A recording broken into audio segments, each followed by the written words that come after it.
ファブルは裏の世界でも都市伝説扱いだ。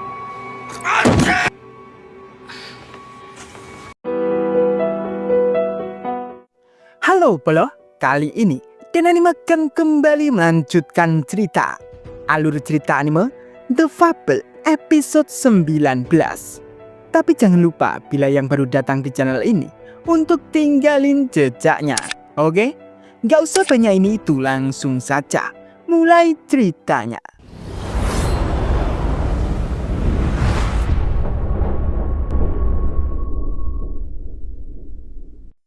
Utsubo yang sedang berdandan saja. Dia masih melihat rekaman Misaki yang dia ambil kemarin. Setelah itu, Utsubo akan pergi ke pertemuan asosiasi wanita untuk memasang matras karet di bawah ayunan taman. Karena katanya, anak-anak gampang tersandung dan terjatuh. Maka dari itu, anak-anak tidak sering ke taman dan memilih bermain game di rumah. Beralih ke Sato pun sudah tiba di tempat kerjanya. Okaeri. Sato. Karena hari Natal akan segera tiba, Pres selalu menyuruh Sato untuk menggambar ilustrasi panvel hari Natal. Karena yang membuat acara sama dengan acara hewan saat itu.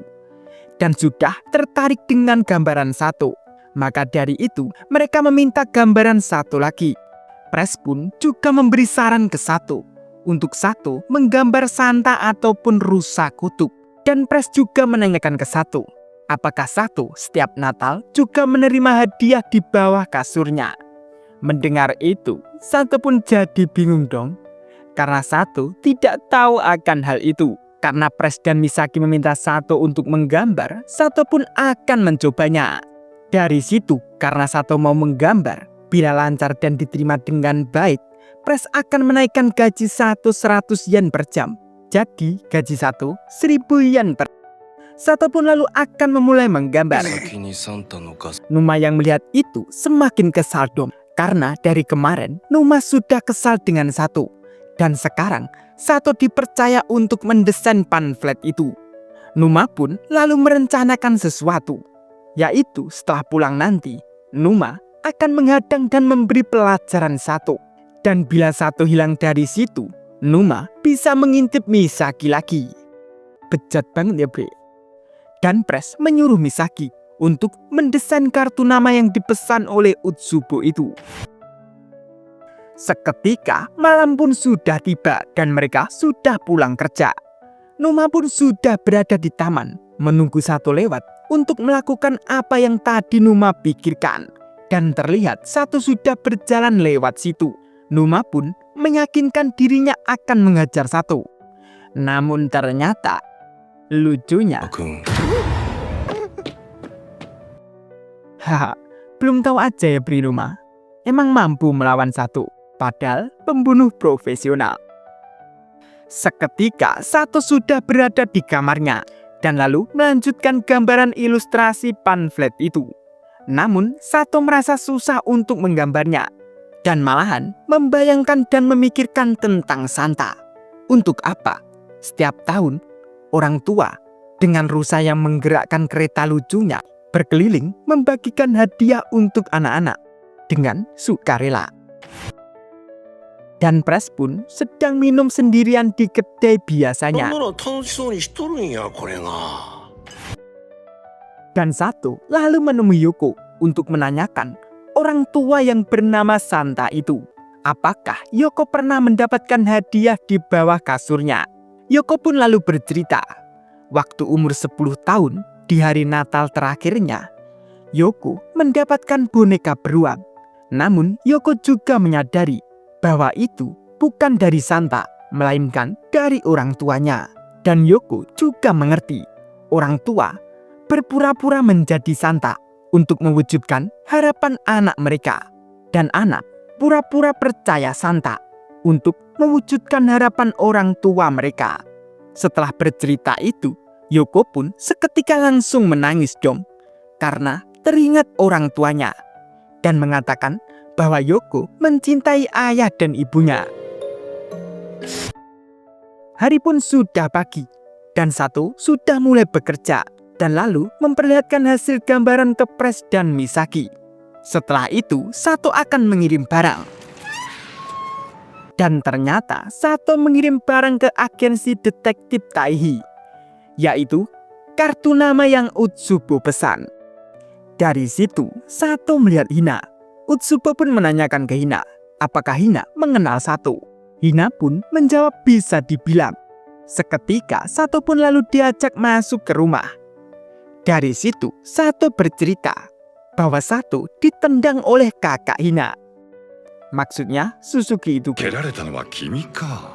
Utsubo pun lalu menyuruh Hina untuk membuatkan kopi Sato.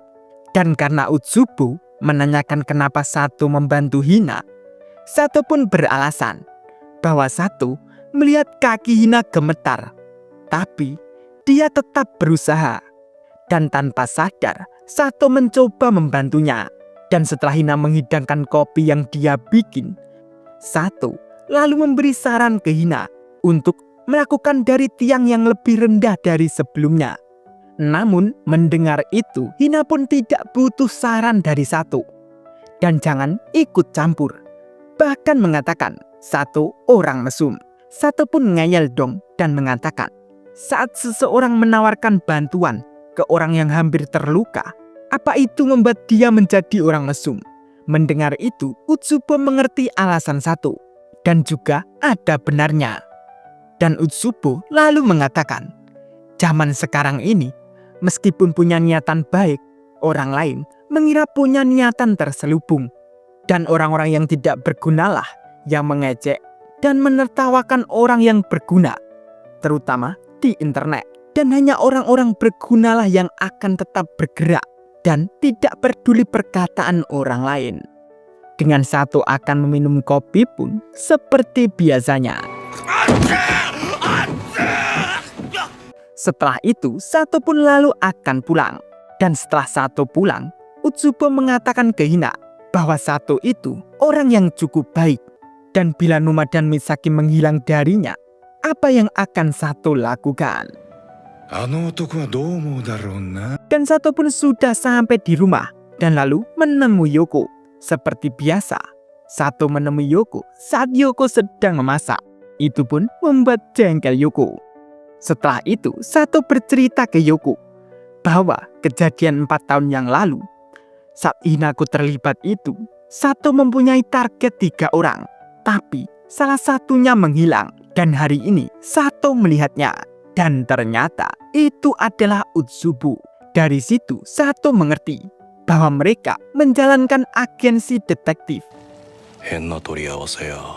Mendengar itu, Yoko pun melarang Sato untuk terlibat ke mereka. Dan jangan membuat masalah. グツグツしてるな。 自分で夫婦して Beralih ke Utsubo. Dan Utsubo sudah bercerita kepada Suzuki tentang Sato tadi.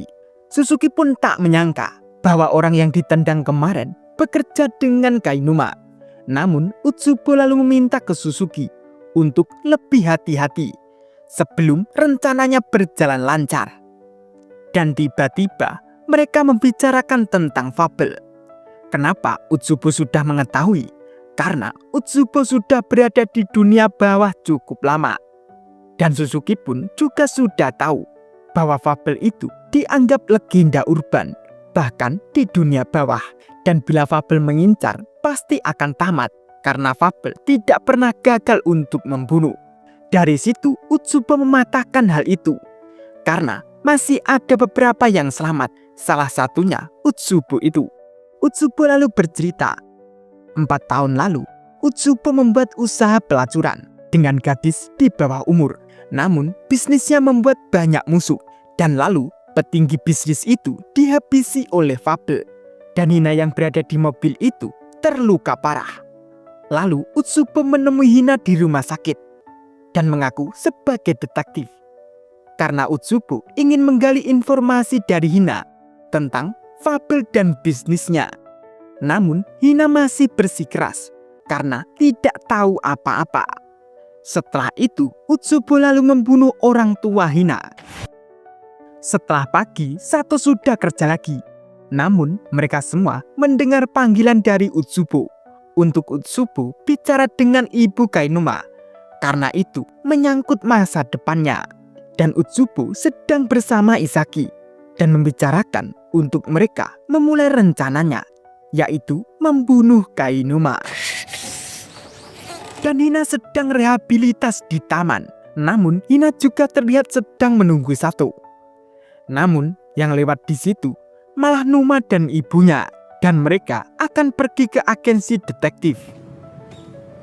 Sato pun sudah tiba berjalan lewat situ. Sato yang melihat Hina pun lalu duduk dan memandangi Hina saja. Dan Kainuma dan ibunya sudah sampai di agensi Utsubo itu. Mereka pun lalu disuruh masuk saja. Setelah itu, Ibu Numa pun menanyakan apa yang terjadi dengan Numa. Dari situ, Utsubo lalu memulai rencananya dengan menanyakan semua ke Numa apa yang sedang Numa lakukan. 清水美咲さんをご存知ですか？ Wah, bakal seperti apa ya, Bri? Lanjut nanti ya. Jangan lupa like, comment, dan subscribe. Sabar juga boleh loh. Terima kasih.